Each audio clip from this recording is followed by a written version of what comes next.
Here are 3 seemingly normal pictures with very dark backstories. Number 1. The Whitaker family. What looks like maybe just a normal family out to dinner, this was actually the same night that Bart Whitaker had hired 2 friends to come and kill his entire family. Plotting to do so for monetary gain, the only survivor of the hit was the father, who is not pictured here as he was the one taking this photo. Number 2. Green boots. Maybe this looks like just a snow hiker taking a break or a nap, but it's actually one of the hundreds of bodies that remain on Mount Everest as the conditions are impossible to retrieve them. Because they are left, they remain only as landmarks for future hikers. Number 3. Carl Tanzler's doll. Maybe this looks like a poor rendition of a wax figure, but it's actually the corpse of Elena Hoyos. Following her death in her 20s, a man named Carl Tanzler became obsessed with her and ended up stealing and taxidermying her body, where it remained in his home and bed for 10 years. Do you notice something kind of off about this mannequin? For anyone who's familiar with the legend, she is known as La Pascualita. The mannequin has stood in the window of a Mexican bridal shop for more than 90 years, but when she was first placed there, patrons noticed something kind of strange. The detail work on this mannequin was unusual. She was noted with eyebrow hair, veins, and even discoloration around her mouth and ears. But that suspicion soon grew to horror as patrons started to notice that she bore a striking resemblance to the owner's deceased daughter, Pascuala. Pascuala was actually said to be married herself, but ended up dying in a tragedy before her wedding day. Shortly after her death, the mannequin appeared in the window and the legend was born that these were the preserved remains of the owner's daughter. But the most compelling evidence has always been the hands. The hands are shown with wrinkles, they have veins, they even have lifelike fingernails, which is unlike any mannequin I have ever seen. The question remains to this day, could this really be the shop owner's daughter? Have you ever experienced the fear of a shark attack? I think most people are pretty aware of just how rare that occurrence actually is. But the mysterious case of Michelle Emster is one that bewilders investigators. The morning of April 15th, 1994, her body was discovered washed up on the shore of a San Diego beach. Found completely nude, her body had suffered severe injuries, including a missing leg, broken bones, and unexplained bite marks. The medical examiner rules that this was due to a shark attack, but marine experts come forward to argue the statistical improbability and note that her injuries were not consistent with that. It was also noted that prior to her death, Michelle had made several complaints to colleagues of an unknown man she claimed was stalking her, but he was never identified. The night she died, she was reported to have been dropped off at the beach, but it was unknown why she would go there alone or why she would go swimming in such cold waters if she even did. Her clothing was never recovered, but her purse was found placed far from the body. Although it was ruled accidental, the circumstances are still strange.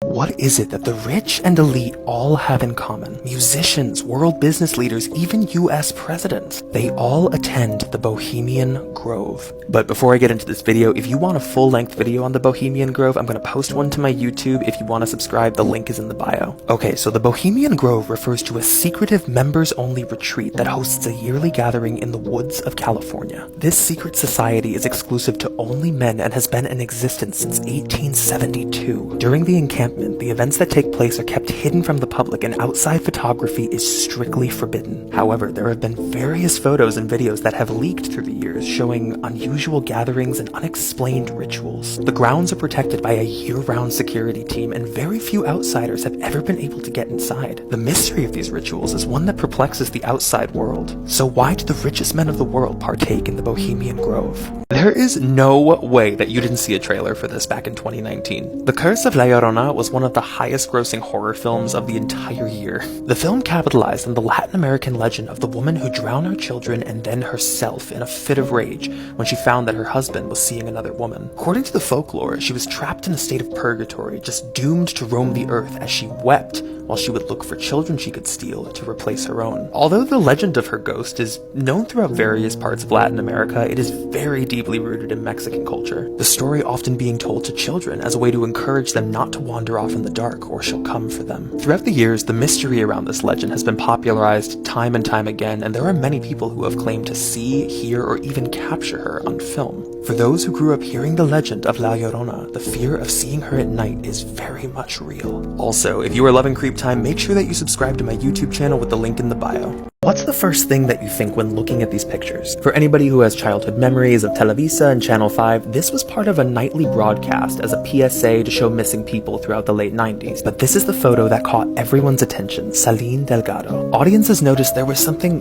kind of off about her. The photo wasn't like the others. It was grainy, it was black and white, and there was seemingly almost no information on her. An inquiry into the public files of Mexico City found that there was no record of a missing woman who was named Celine Delgado. So why was Channel 5 running an image of a woman who wasn't missing? Sleuths Online did a composite cross comparison where her image was uploaded to a 3D modeling program and proven that it was an amalgamation of other images and that she wasn't a real person. But why? Things remained pretty quiet until that of late 2019 when Channel 5 began posting strange content without explanation. Every night around 3 a.m. there were a series of disturbing video clips that were posted to their public-facing Twitter account and then immediately deleted. But there was one video in particular that reignited the eerie feelings around Delgado. This video, entitled Celine. In it can be seen a distorted compilation of clips around an unknown woman, and then it was deleted immediately after posting. But truthfully, from a rational perspective, I could chalk this story up to any number of explanations. It could be hoaxes, it could be hackings, it could even be marketing. But the really strange part to me is why they would intentionally choose to show an image of a woman who didn't exist,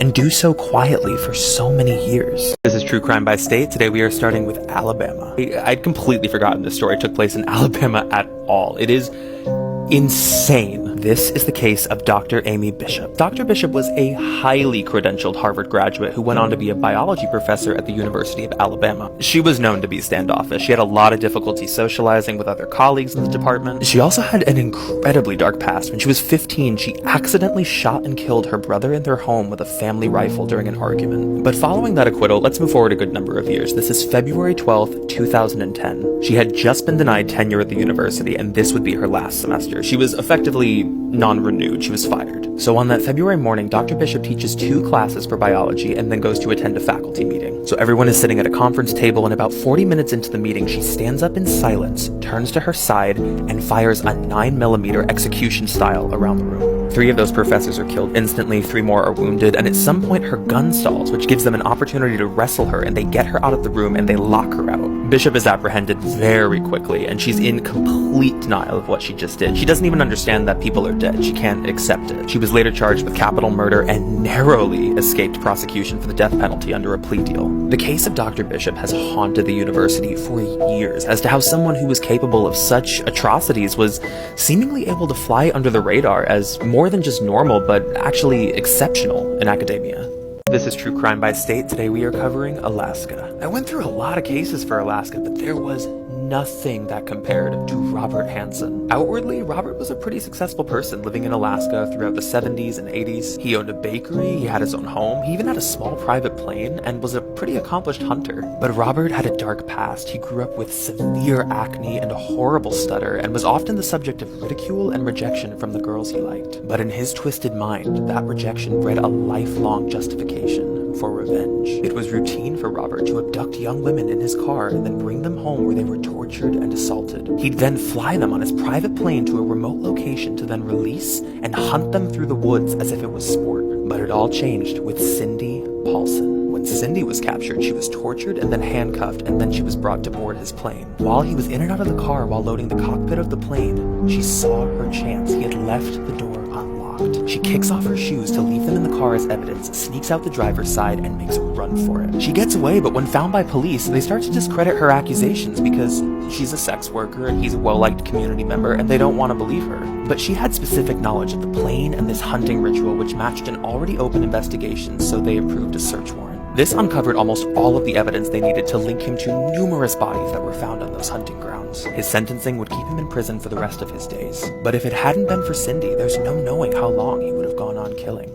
I'm going to show you a picture that you've probably seen before, but maybe don't want to again. The Dream Man. In 2008, this drawing was published and everybody saw it. It was accompanied with the tagline, "Have you seen this man?" The implication being that this was a familiar person to everyone that they had seen in their dreams, but it wasn't somebody they'd seen in real life. The photo gained a real sense of momentum by 2009 and was traced back to marketer Andrea Natella. Let's first note that this was released as a hoax. This is part of what Andrea does. He leans heavily into shock value tactics for marketing, and clearly it was very successful because it reached a lot of people. But even though it was debunked as just marketing, Why was the image successful? Why were there so many people that had believed that they'd seen this man before, at least enough for it to go viral? One theory leans heavily into Jungian archetypes, which suggests we have a sort of preset collective unconsciousness that we can recognize and feel familiar around certain archetypal faces in different times of distress or in life. While still not completely understood and very much so just a theory, it's believed that the imprints of these archetypal faces are something that's inherited. It's a form of unconscious memory which was passed down from ancestors. So we can understand that as a theory. You know, it would explain the strange sense of familiarity that we all feel when looking at that face. But what are the origins of that? If we do have this sort of preset collective unconsciousness, why is it this face that fits into one of those archetypes that we all find to be familiar?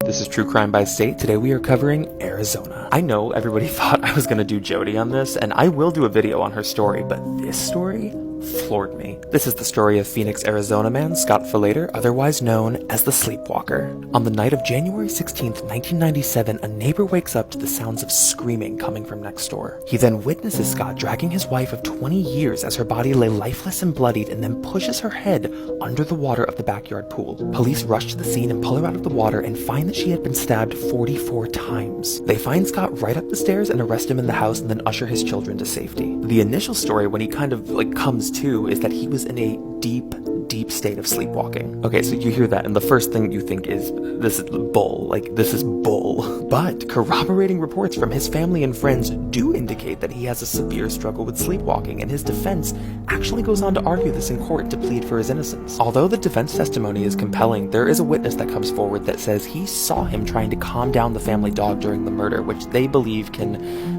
essentially prove that he was conscious and aware. He's served with a life sentence, but to this day, he maintains that he has no memory of the attack. Shockingly, this is not the first case of homicidal sleepwalking, which is terrifying, but this one in particular definitely stands out for the state. And truthfully, we'll never actually know whether or not he was or wasn't sleepwalking that night. Here are 3 of the most disturbing facial reconstructions and the chilling backstories behind them. But before we get started, I did make a YouTube channel for everybody who requested. If you want to subscribe, the link is right in the bio. Alright, let's get into it. Number 1. The Irondequoit Jane Doe. Found buried in a shallow grave in New York State, the manner of death was ruled as suspicious, but there were no signs of trauma found on her body. Once found, her remains were so badly decomposed that it's suspected she may have been buried there for up to 30 years before being uncovered. Number 2. The Philadelphia teen. Discovered to have been shot and possibly burned, his remains were found near the railroad tracks in Philadelphia in 1977, and he was the victim of a horrific homicide. To this day, he has never had any friends or family that have come forward to claim his identity,